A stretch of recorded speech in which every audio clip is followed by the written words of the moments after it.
अगर आप भी चाहते हैं यमुना म्यूजिक के ऑडियो वीडियो सबसे पहले आप तक पहुंचे तो हमारे चैनल को सब्सक्राइब करें और साथ ही साथ बेल आइकन को दबाना ना भूलें ताकि सभी वीडियो आप तक पहुंचे। धन्यवाद।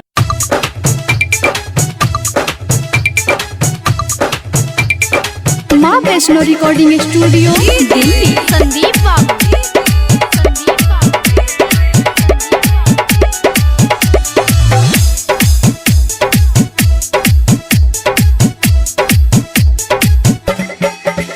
कते छौरा के पागल बनल ही अपन जाल में छौरी फसल ही, अपन जाल में छौरी फसल ही। कते छौरा के पागल बनल ही अपन जाल में छौरी फसल ही। पूरा कर देना इच्छा घूमे छियो तोरा पीछा, पूरा कर देना इच्छा घूमे छियो तोरा पीछा। नहीं चलतो बहाना छौरी हमारा ना कर तू माना छौरी, छियो हम तोरे दीवाना छौरी। हमारा ना कर तू माना छौरी, छियो हम तोरे दीवाना छौरी। संदीप बाबू माँ वैष्णो रिकॉर्डिंग स्टूडियो दिल्ली।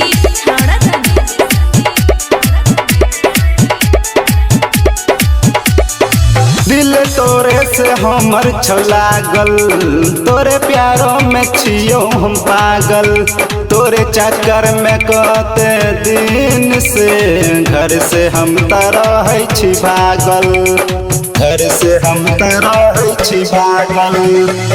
दिल तोरे से हमर छलागल, तोरे प्यारों में छियो हम पागल। तोरे चक्कर में कते दिन से घर से रह छी हम त भागल। छौड़ी कर नहीं गे डर बन जो न लभर, छौड़ी कर नहीं गे डर बन जो न लभर। रूप लागो खजाना छौरी हमरे न कर तू माना छौरी, छियो हम तोरे दीवाना छौरी। हमरा न कर तू माना छौरी, छियो हम तोरे दीवाना छौरी।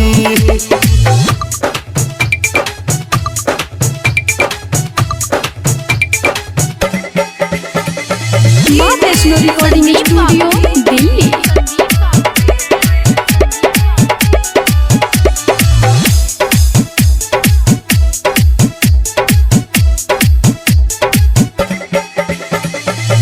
कभी बबुआ राहुल जी गे कहो बात तोरा से खुल गे।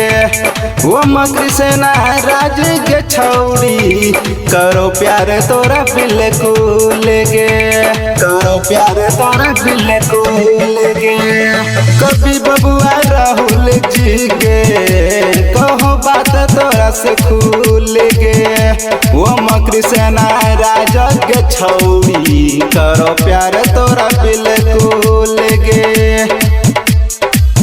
बुझे हमर जज बात मान लेना हमर बात, बुझे हमर जज बात मान लेना हमर बात। चीज़ अपन दिखाना छौरी हमरा न कर तू माना छौरी, छियो हम तोरे दीवाना छौरी।